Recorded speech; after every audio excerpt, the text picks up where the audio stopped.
Hey everyone, I'm Jeff. At Versare, we're always listening to our customers and watching trends.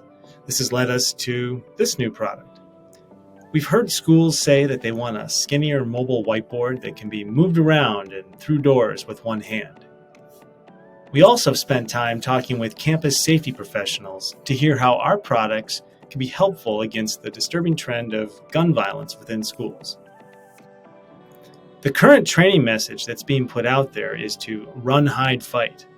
So we set out to create a tool that assists this mentality, but of course, most of the time be disguised as a highly functional whiteboard. This whiteboard includes UL7 rated bullet resistant material inside of it, allowing it to withstand multiple rounds from 10 yards of an AR-15 style rifle.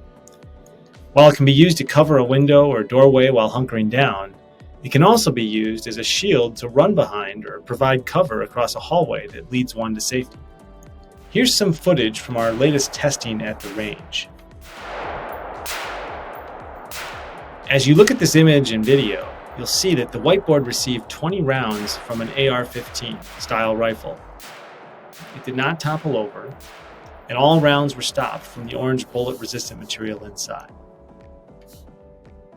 We all know that gun violence is a tough issue, and we're working to find a solution. Please contact us if you'd like to offer any input as we further develop this product. Thanks for your time.